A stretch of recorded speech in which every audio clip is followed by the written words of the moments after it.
I mean, we're trying to save the world, California. We're going to become a totally 100% emission-free state in the next 20 years, supposedly. And we're going to show the world, that we're going to do all this stuff and they can just follow us along, but then add all sorts of new energy supply to meet all of these new mandates for electric cars and electric trucks and electric homes and electric everything. It's just kind of, it'll happen, but it consumes energy, it consumes money, and the basics of governance often get lost because they're not sexy. Unsexy basics. Dan Walters, the long-serving commentator on California state politics, highlights how effective governance is humdrum. And Dan offers a sobering warning. If Californians ignore the basics for much longer, our West Coast future may look like the rise and fall of Detroit. Talking with Dan reminded me of the year I spent as my high school student representative to our local school board. And let me tell you, it was boring, particularly in comparison to the drama that I'd seen the year before. That's when the school board had duked it out with the teachers' union. There was a strike, there were protests, there was shouting.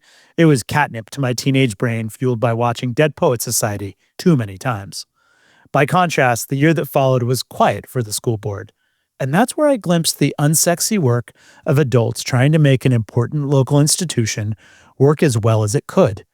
And it ran as much on heart and patience as attention-grabbing quips and media stunts. Dan Walters thinks it's time for Californians to stop acting like idealistic, entitled teenagers and to start acting like adults. For all my talk about West Coast GDP, Dan seems to suggest that West Coast exceptionalism is so much hot air. His perspective is hard-earned. Dan's a longtime California journalist and political columnist, currently working with the nonprofit news organization Cal Matters. His career has spanned almost 6 decades, and after just 9 episodes of Pacific Time for me, I can assure you that Dan's 9,000 columns about California politics is truly impressive, as is his intolerance of BS. His quest for objective perspective comes into criticism these days, which is all the more reason to hear him out. He calls it like he sees it, and he's not subject to partisan opinion. This might explain why he does not accept the prevailing West Coast orthodoxy that Donald Trump is enemy number one. He sees Trump like he sees the idea of West Coast independence, as distractions. Distractions from the very hard job California faces, which is looking after the unsexy basics of governing before too many people and too many companies flee the state. Let me assure you that talking about unsexy basics is surprisingly serious and surprisingly important. Welcome to Pacific Time, the podcast where we ask the big what-if questions about the future of the West Coast, its challenges, its opportunities, and the potential for independence. I'm your host, Greg Ammerfell, and I dove in by asking Dan Walters to share his perspective on the state of California politics, and whether it's a moment of reckoning or just another day in a long story of dysfunction. Well, I mean, we have certainly a lot of dysfunction in California. We have issues that seem to go on and on forever, and they don't get resolved. Is that a process problem, or is it a fact that these issues are so daunting that they can't be solved? We always assume that every problem has a solution, but maybe some of these problems are so complicated and deep-seated that there is no political solution, at least. And I think that's true when you get into issues like poverty, housing shortages, and things like that. The government, particularly a state government, even the federal government, but particularly a state government, has very little real power to do anything about those issues. They can change kind of processes and whatnot and hope for the best, which seems to be what's actually going on, particularly in the housing issue. But really, you're dealing with forces that are sometimes global in manner. You can't really do much at them, particularly at the state level, much less the local level, of course. And yet, of course, politicians, from the governor down, assume that they can, and they do things, and then have the effect of people saying, well, then you are accountable for the outcome. But they don't want to admit that, right? They don't want to admit that they're powerless. And I think in some of these cases, they really are. Now, that's not to say that politicians in California are faultless by any means. There are a number of issues that are under their purview, such as, say, water supply, for example, or energy prices, or highway congestion, or to a certain extent, at least, educational deficiencies. Those are within complete power in a few cases, or at least partially within their power to do something about it. And yet those issues that are within their purview also have a very enduring quality. They seem to go on year after year after year. Water being a good example. Education, K-12 education, another example. It's hard to simplify this thing and saying everything's really bad and everything's really good. Everything's really bad and therefore the politicians are all terrible. That is it. This is a very, very complicated state in terms of its economy, in terms of its geography, in terms of its weather, in terms of its demography, culture, and eventually politics. And all of these other things influence what happens in the political realm, as well as the ability of politicians to formulate solutions to problems. So this is not a simple issue. Unfortunately, I think people, particularly in the media, tend to make it simple. Dan, have you seen anyone put forward any great suggestions for simplifying what is obviously a very complex governing challenge in the state of California? Well, there have been in the past some people who have suggested structural differences, maybe going to a parliamentary system, having a constitutional convention to start over from scratch in some way. But none of these things or dividing the state up to 2 or 3, 4, 5, 6 times. That's all these things have been suggested from time to time, but there doesn't seem to be any political will for any of them. My own solution, I guess, which is to go back to basics and concentrate on the basics of governance, education, transportation, water supply, that sort of stuff. This state became more complicated. Government became more complicated with jillions of new programs and services. It just seems to be beyond the capacity of the current political system, which hasn't really changed in California in 150 years, 175 years, I guess, because this is the 175th anniversary of our admission to the Union. I mean, we're trying to save the world in California.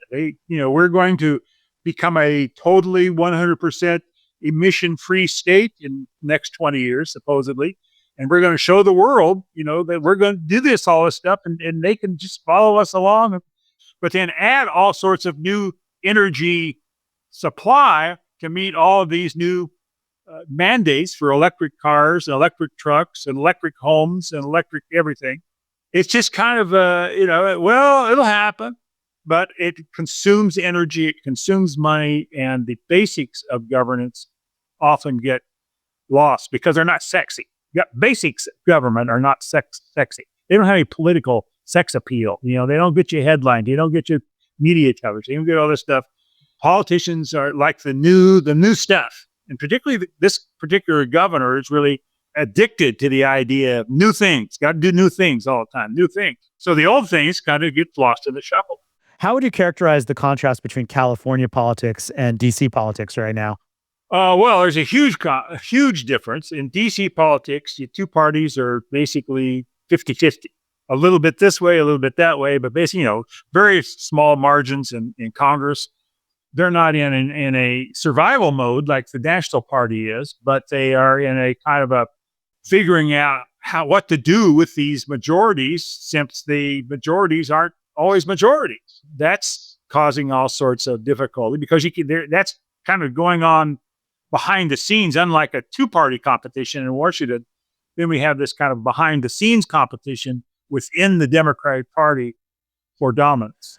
Are there specific ways that California is becoming more distinct, not just in policy, but in governing culture? Yeah, I think California, regardless of their internal differences, the Democrats in California really like to think of themselves as vanguard, pointing the way to governance at the national level. So because the federal government is so evenly divided and therefore to a certain extent gridlocked, then it kind of emboldens the politicians of California to go their own way. For example, Governor Gavin Newsom asking other countries to exempt California from their retaliatory tariffs. I mean, no other state's trying to do that. There is a sense of, among Californians, I think something false conceit that somehow California is a nation and not a state, and we can go our own way, and we can have our own diplomacy, and we can have our own trade policies and all this kind of stuff. Now, periodically, reality sets in on that and reminds California it is not a nation, that it is a state. But until those things occur, which periodically occur, there's this thing we've got to show the world. California is different. We're really a nation state. We're not Iowa. We're not Ohio. We're not even Pennsylvania. We're not even New York. We're not Texas. We're California and we're special. That's a conceit that's very often backfires on, because for one thing, they don't have a Federal Reserve System. They're at the they don't have economic independence to the degree that they sometimes pretend to have, because they're bound by the laws of the nation of the United States of America. And they can only go so far. Sometimes it looks like more like posturing than making any progress along making California so special. Yeah, I have noticed this term nation state getting bounced around, not just by Newsom, but Schwarzenegger, Brown, California governors for a long time have used that kind of language. I was curious for your take about whether that was real or just kind of rhetorical muscle flexing. Well, I think it's politicians trying to differentiate themselves in some way. You can say that California, in some ways, is like a nation in terms of the size of its economy, particularly, and its cultural complexity. But we lack certain aspects of a nation. Like, we don't have a military, really. We have a National Guard that basically is guys getting together on the weekends and drink beer. But we don't have a military. We don't have a central bank that can control interest rates. We don't have a diplomatic presence. We don't have all these things. So it's seen as a kind of a conceit, but it also, I think, in some ways, is a damaging conceit, because a lot of energy is expended on the notion of doing something different, being more like a nation, rather than actually dealing with the issues, the serious issues that California faces, the usual suspects of housing and homelessness and water and et cetera, education and so forth. And it's one of those other things that steals energy away from those basics. And it's in the basics that California has its greatest problems. It's not these esoteric things. It's just things like, do we have enough water? Do we have enough? Do the highways work? All this stuff. Those are the basic problems California has. And those get kind of short shrift in this political conceit of new and shiny things and doing things differently and trying to project a global image and all this kind of nonsense. So I hear you saying, focus on the basics is really important, but a big part of that is focusing budget. California is a donor state. By calculations I've seen, California contributes something like $80 billion a year more than it receives. The amount it gets back appears to be declining as the federal government enacts a number of its reforms. Does California need to get stronger? Does it need to pursue some stronger degree of autonomy or even secede in order to get the resources it needs to do the basics? First of all, I'm very skeptical about those data saying California doesn't get back what it sends. There are a lot of things that California gets. First of all, the federal government doesn't allocate money to states in a basic sort of way. They contribute money to states for specific programs like Medicaid or welfare and so forth. They're participants with that, or some education money. But California gets a lot of federal money that it flows through things that, like, just simply because of our larger population. And for many years, for decades, California was not a donor state. California was a recipient state because we, at one time, 20% of all the Pentagon's money was being spent in California on military bases, and more importantly, military procurement contracts for hardware, for airplanes and satellites and weaponry and so forth. And the end of the Cold War, 35 or so years ago, stopped that. And that's when California started being a donor state. But for many years, there was a resentment in Washington that California was getting too much federal money. But it's a nice little game to play about donor states and undonor states, but in terms of actual money, even if it's $80 billion, it's not a lot of money in California terms.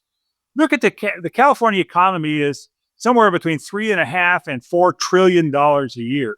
If you add up all the money that state and local governments collect from their citizenry in income taxes, sales taxes, corporate taxes, insurance taxes, utility taxes, all the things that they do, it's about $500 billion.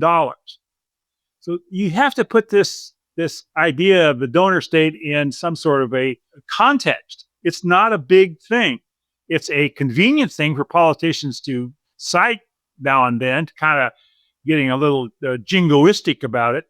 But it really is not, in the larger scheme of things, it's not a big deal. It's not the reason California is not dealing with its basic problems. California is not dealing with its basic problems simply because it's not. I mean, it has the wherewithal to do so, but doesn't want to actually concentrate its spending on those basic problems because it's so politically attractive to do new and shiny things and try to pretend that we're, a global power and all this kind of stuff. No, I don't think California can blame Washington for its problems. And frankly, you can't blame Donald Trump, even though there are some efforts to do that. All of these problems on society have been there for years, long before Donald Trump ever even thought about running for president. They have gone on, they have persisted, they have not been resolved. The federal government's role in all of this is very minimal if you actually look at it in context. So I was going to ask you if there was a tipping point that you could imagine, fiscal, political, cultural, where California secession ceased to be fringe and became real. But let me change that question and ask, is there a tipping point where California gets more serious about solving its own problems? Yeah, the tipping point will be when things go to hell. And in some cases, they had gone to hell. And we're seeing that kind of tipping point. I mean, we're seeing after years and decades, many, many decades of gaining population, suddenly California is not gaining population again. Or if it's so, and we actually lose it. Something have been losing it in some years because these fundamentals that I talk about are unattractive to people. If you can't buy a home or even afford the rent, if your utility bills are going out of sight, as they are in California, you say, why am I here? Why don't I go someplace else? And that's not just people. That's also companies, corporations have been leaving California to go other places. Why? Because they can't get employees in California because employees can't afford to live here. And you can move to Texas and those employees will take a pay cut and go to Texas and find that the houses cost 1/3 as much as they do in California. And they're saying, hey, this is great. Yeah, the weather isn't as good, I understand, but I can get ahead. My children can go to college. I can make progress as a family. I can't do that in California. And so there is a price to be paid for neglecting these fundamentals. And the price to be paid is we're slowing down. The economy of California ain't very good these days. The politicians won't talk about that, but this, we have had the highest or nearly the highest unemployment rate of any state for years. After the pandemic went, we've been stuck. The job growth here has been minimal. We have over 1 million people unemployed, workers, actual people in the workforce unemployed.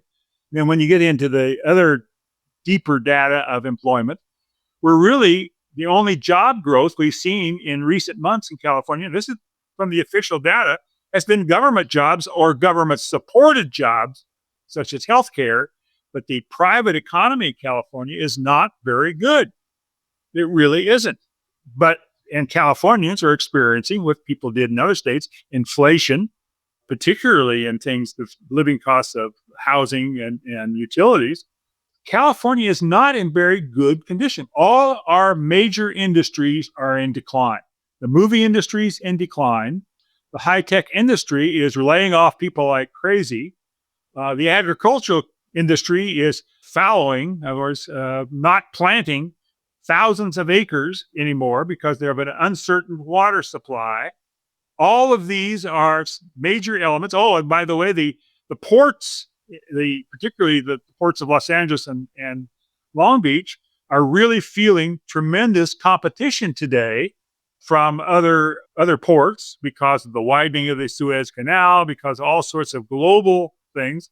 And the state of California is putting in immense pressure on the ports to go green, to stop having diesel trucks and diesel this and diesel that, and go green and go on batteries and everything. And it's raising costs. And the port system is losing. Our ports in California have been losing customers because they had raised their rates to deal with these new green mandates from the state. So that's another segment of the economy. All of these segments of the economy right now are troubled to one degree or another. The wine industry, even the wine industry, hurting. Wineries are shutting down. They're consolidating. You actually start looking at these sector by sector by sector by sector, and none of them is doing very well at this moment. All are in kind of stagnation or decline. It's expected, for example, that 500,000 acres of California farmland will be fallowed over the next few years because of water shortages. California has a big economy. It's really not doing that well, and it has not really shaken off the problems we got during the pandemic, when California, almost more than any other state, shut down its economy, completely shut it down. And we have not been able to recover from that yet. We still have, like I say, over 1 million unemployed, and the unemployment rate is going up, not down. We owe $20 billion to the federal government. Speaking of my federal government, we owe $20 billion to the federal government to cover the unemployment checks that went out during the pandemic. And by the way, we're borrowing more every day because the unemployment insurance fund is dead broke. And as more people go on the unemployment lines, the costs of that unemployment insurance payments is going up. And California is not collecting enough money in taxes to pay for it. So we're borrowing more money from the federal government. We ran up a big debt during the pandemic, and we're continuing to add to that debt. That's a basic. That's one of those basics. And we're just shuffling it off and saying, well, that's okay. The economy of California is not in great shape these days. And the politicians have not recognized that fact. I try to remind them occasionally in my column about that, the high unemployment rate, for example. But there seems to be, it'll all be okay. It's one of those basics, the basics that go down. So Dan, what concrete proposals are circulating that you think have a chance to positively impact that economy, or positively impact the way that California is managing its own budget to sort of restore prosperity to the state? Nothing. The closest thing you have to it right now, I mentioned all those major industries that are right now either in neutral or going down. There's only one that's getting any direct help from the state government, and that's the movie industry. Even though the state budget is awash in red ink with many billions of dollars deficit that they're papering over with funny money loans and bookkeeping gimmicks, he still wants to double the amount of subsidy to the film industry, which, as you probably know, has a certain symbiotic relationship with politicians. But all these others are just they're just letting him drift. Whatever will be, will be. And I don't really think that this lifeline to the film industry is going to have that much effect. It says the subsidies have been offered for a number of years now, and they have not done anything to stem the flight of video and film production out of California to other states. And so it really hasn't worked so far. So the governor's just basically doubling down on it and hoping that something will happen. He's under a lot of pressure from the entertainment industry unions to do something. So he's doing it, but it's doubtful that it'll have that much effect. And meanwhile, all these other industrial and economic sectors that are kind of flailing around right now are getting no attention at all from Sacramento.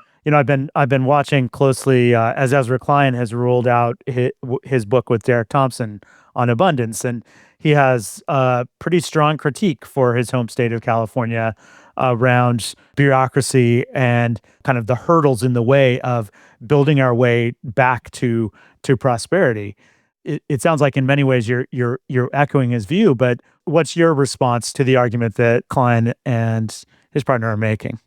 Well, I think it's a good point to make, and they're not the only ones making it. There are other critiques have come out, but in regularity. I just wrote a column recently about a study that came out of the George W. Bush Institute in Texas about housing production and how California has fallen so far behind in its housing production and why it's happened. And it has to do with a overly complicated regulation. There's a study out from the Rand Corporation saying much the same thing, specifying all the things in California that make it difficult to build housing here. The political establishment gets these warnings all the time, and I certainly feast on them as a columnist. I can, quote those things and say, this is what it is, folks. Pay attention. But getting them to pay attention is very difficult for one simple reason. There is no partisan competition in Sacramento. It's all Democrats all the time. They do things secretly because they don't have to do them in public anymore because they don't have to worry about the Republicans blowing the whistle on them. It's the one-party state becomes, I would say, arrogant about that. We don't have to do anything about this stuff. We suffer no penalty at the polls. We're still going to control everything. And why should we knock ourselves out to do this stuff? Because, who cares? I mean, we're never going to lose our seats. I mean, that's the attitude. It really is the attitude. So we can do all these other shiny new things that we want to do to impress everybody about how wonderful we are. We can neglect these sort of basics because there's no political penalty to be paid. There's certainly plenty of warning. And even within government itself, there are warning signs. The state auditor's office puts out regular bulletins on how screwed up the use of technology is in the state. All these very, very expensive information technology programs that don't work in California. Where's the penalty for that? No, none. We have a huge deficits in the state pension program for state and local government employees, hundreds of billions of dollars of unfunded liabilities. But it's like, there's no penalty to be paid for doing that. There's no penalty to be paid for running up $20 billion in debt to the federal government and not paying it. There's no penalty. They just continue doing it because to actually do something about that means you'd have to take money from something else that we really want to spend that money on. That's some shiny new thing.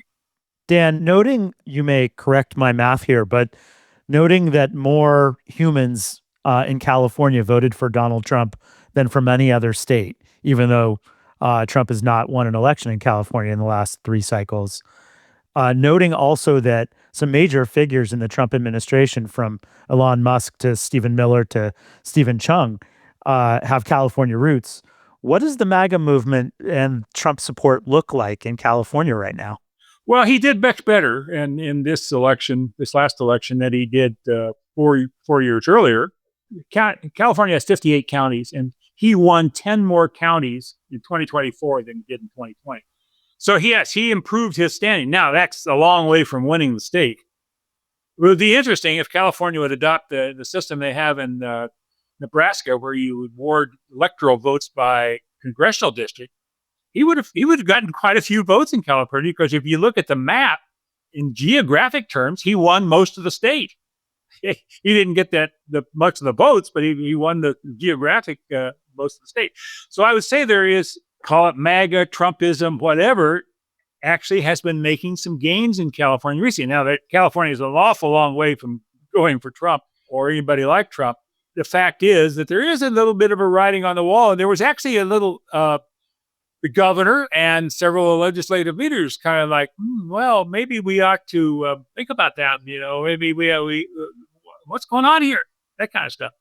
So you've seen the governor now has his own podcast where he's interviewing all these people, Trumpies, in his podcast, and kind of making nice with them. And you got the legislative leaders saying, people were kind of unhappy because of the inflation. Maybe we ought to do something about that. Now, talking about it, acknowledging it to some degree, and actually doing something about it are two different things, because there is a lot of inertia built into the system.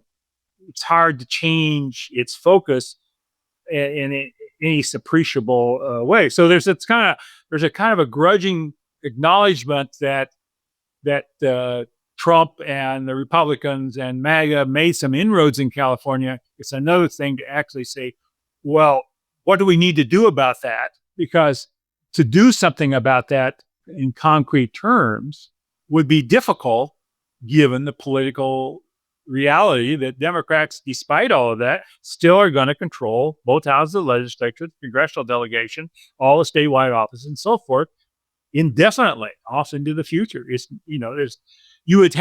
Things would have to get a lot worse, and there would have to be a big public reaction to actually cut into that hegemony that the Democrats enjoy in California. And we're not at that stage yet, and probably will not be in at least my lifetime, or maybe yours lifetime as well, simply because the underlying cultural and ethnic atmosphere of California does not make that happen. But there are some interesting, kind of many things that are happening. We're seeing some Republican Latino legislators get elected.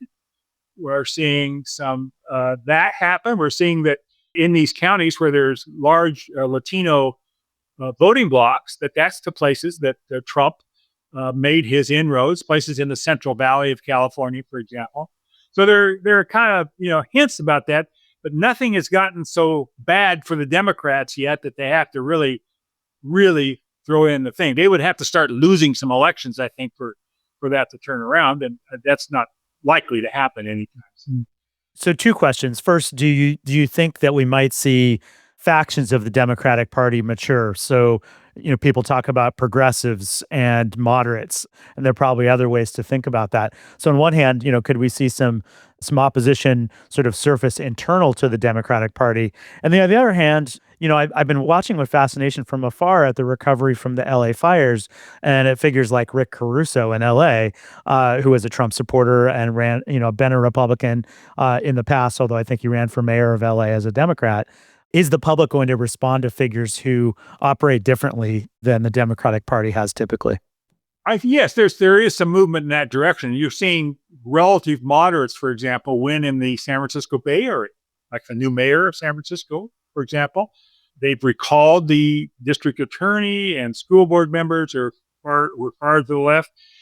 We're seeing that in Los Angeles, where they elected a new district attorney who had been a Republican once upon a time, and knocked off the progressive district attorney down there. Yes, that is occurring, and it's very bothersome to the Bernie-crat wing of the party. Very bothersome. Any deviation from their line is usually considered to be, that means you're going MAGA, that sort of thing.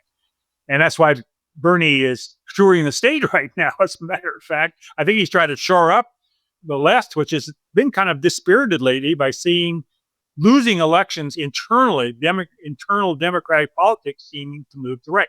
You saw the voters passed a kind of a get tough on crime ballot measure last year, despite the opposition of the governor and almost all Democratic figures. That's the sort of thing that is pretty bothersome, I think, to the Democratic, particularly the progressive wing of the party. Within the legislature, the moderates, some people call the mod squad, tends to be heavily Latino, for example, and even some black legislators.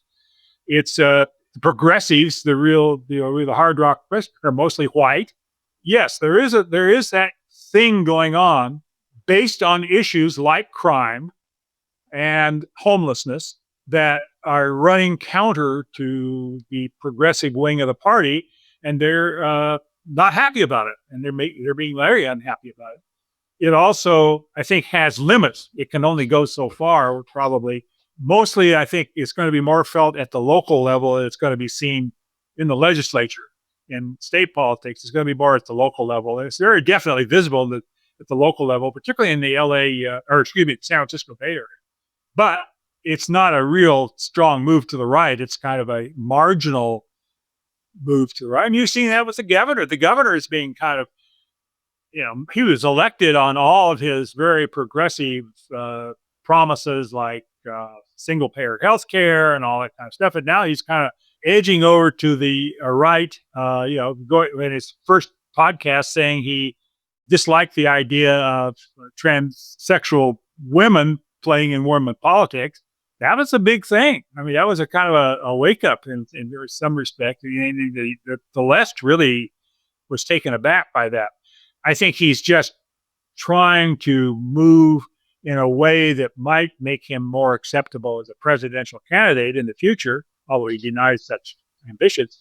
But he basically acknowledging that the world has changed a little bit, and that he doesn't want to be caught behind that change. So, Dan, I appreciate what you're saying about how the shift toward moderation may be happening more at the local level. I mean, often we can kind of get distracted by whoever's at the top of the executive, whether it's a governor or a president, from the grassroots where things are really happening. But while we're on the subject of Gavin Newsom, he's terming out in the next couple of years. What are your early reads on the 2026 governor's race for California? Who's interesting? Who's underestimated? Who's overhyped? Well, I wrote a column about this recently where I cited the play Waiting for Godot.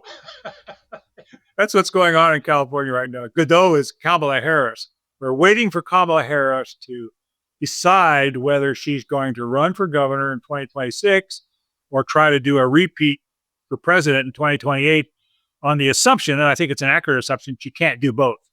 She's got to decide where she wants to take her political career. She would be, I think, at least initially, the front runner if she ran for governor of California, and several Democratic candidates who are fairly serious candidates would drop out, I think, if she ran, but there's not all of them. And I think she might have a fight on her hands. It's a interesting thing about Kamala Harris is that she's never really won a difficult election, ever. She's always had things kind of handed to her on a silver platter and never really had to hustle. And when she tried to run for president, it was a disaster, as we all know. She's lived a charmed life, but she's never really had a tough campaign. And given what happened last year, there's some doubt about whether she's capable of running a tough campaign, because her tendency has been to smile for the camera and think that's going to just kind of make it all good. But it didn't work last year, and it might not work in California next year. So she's got to decide what she wants to try, and maybe it'd be too risky for her to run for governor. Richard Nixon tried to do that in 1962 after losing the presidency to John Kennedy. So independent of her campaigning, would she represent a substantive shift in policy? Would she bring about focus on the basics that you think California needs? No, I don't think so. When she was attorney general, she skipped all the issues then in the legislature about crime and that sort of stuff. She didn't get, it was kind of like it was a 4-year-long media event, really. That was her time in attorney general. She's not a policy person, never has been, and I wouldn't expect her to be.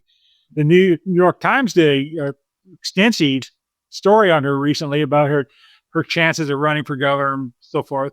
Not a word was ever said in that entire story about policy. It was all about whether she would run for governor to be a foil for Trump. In fact, that kind of is the problem with the governor's race in 2026. You're going to have all these Democrats running around Trump, Trump, Trump, Trump, Trump, Trump, and none of them's got to say a word about all these issues they're facing the state.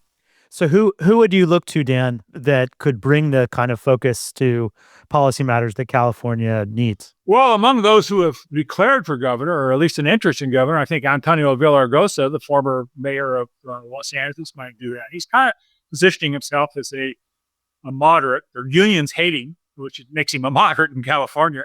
The lieutenant governor has said she won't run if Kamala does. So that's kind of out of it. Katie Porter, who lost a bid for the U.S. Senate, Congresswoman, she's announced, but she had kind of indicated she won't run against Kamala Harris if she runs in. And there are really no other heavyweights, Democratic heavyweights. I mean, people that aren't just fringe. I mean, the superintendent of public instruction says he wants to run. Nobody takes that seriously. The state controller said she wants to run. Nobody takes that seriously.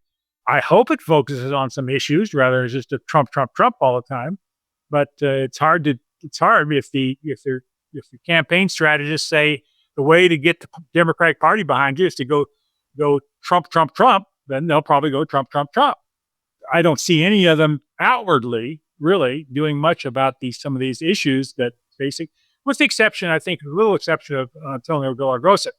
Now, there's this guy in Los Angeles, Rick Caruso, who was a Republican, wealthy man, who ran against the incumbent mayor. He lost to her, and may run for mayor again. He changed his registration to Democrat because it's almost impossible for a Republican to win.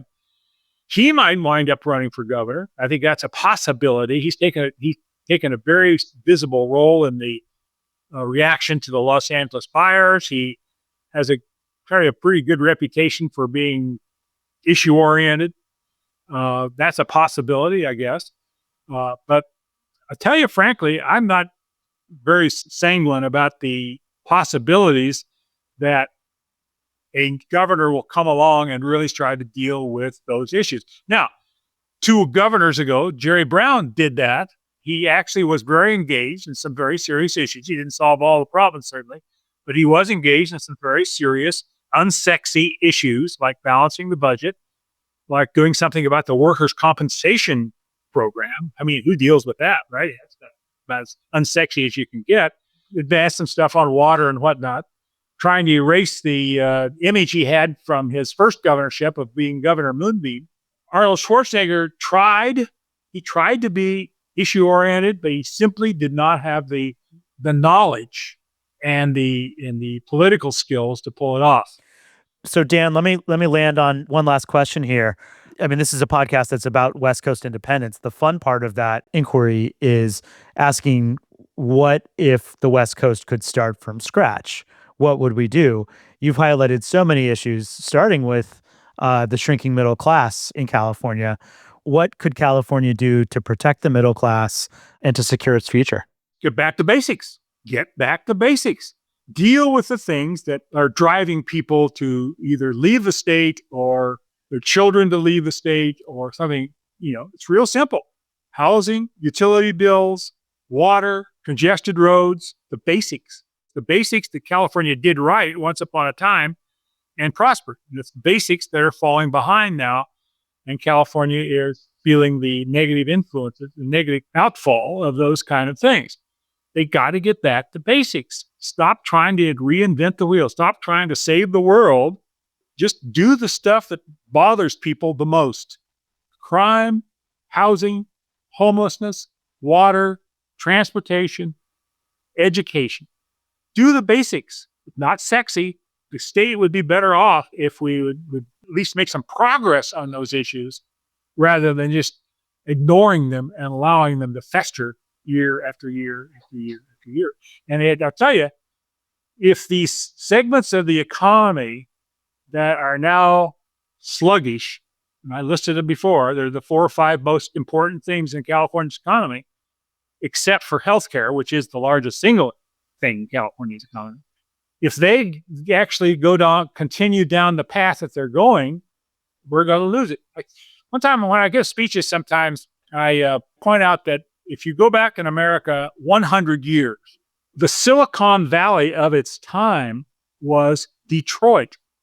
It was where the entrepreneurial spirit was strong, where we were getting a lot of investment capital, where they were setting standards for the world in the automobile industry. Detroit took itself for granted, and we saw what happened. If California takes these economic sectors, particularly technology, for granted, we will pay the same kind of penalty. Got to get back to the basics. They're just ignoring them because they think they can do so without any political damage being made. And I think if these industries fail, that will be you asked about a turning point, that would be a turning point because that's so fundamental to the state. If they're chased out by the inability to deal with these basic political issues like water and housing and so forth, California is not doomed. At least it's going to certainly lose this. The Golden State will lose lots of its luster. Well, and I mean, we've been talking a lot about policy, but the politics of this are so interesting, right? Like, I think what you're arguing for is someone who comes in and says, I'm practical, I'm pragmatic, I'm a technician who wants to get to work on the basics and, kind of restore the foundations of California society. And yet a place as complex as California sort of relies on media personalities and glamorous figures to rise above the fray. That's who California's tended to elect, and who, frankly, we elect at a national level too. So it'll be interesting to see if we can run against impulse to choose the kinds of people that we actually need to do the jobs that we actually need done. It's the difference between being a child or a teenager and being an adult. If you're an adult, you have to deal with these things that really affect your life. If you're a teenager, you can just kind of go off and think you're immortal and so forth. And that's it. We need to grow up. California needs to grow up and be an adult. There's a line from my former life in consulting that with clients, you have to start by doing what they want and then doing what they need. So it may be with politics on the West Coast. We want to elect glamorous, articulate, admirable people who command attention locally and nationally, who do our work for us. What we need desperately are technicians and deal makers who can roll up their sleeves and do the hard work of keeping water flowing, building transportation, developing green energy, updating our power grid, getting housing in place, checking the cost of healthcare, and weed whacking the thicket of Byzantine regulations that make it very hard for the West Coast to modernize. This is an almost impossible job description, so politicians would do well to focus, manage expectations, and take a long-term view on how they can move forward on just a few gargantuan tasks that will outlast their time in office. And we in the public, well, we'd be wise to reward their honesty by giving them patience if we want to break the cycle of ineffectual political entertainment that gets limited or bad results. And by the way, we have to recognize that we have work to do in this as well. It's not just up to the politicians. So I say less Trump and more Sacramento, more Olympia, and more Salem. Let's keep talking about the vision of what we want, decoupled from what DC tells us we need, want, or get. There's plenty more to explore on Pacific Time. Listen, follow, and share your reviews on Apple Podcasts, Spotify, or wherever you listen. Get in the conversation on Substack, Instagram, Facebook, or Blue Sky. Thanks for being with me in Pacific Time, and let's keep asking the big what-if questions about the West Coast.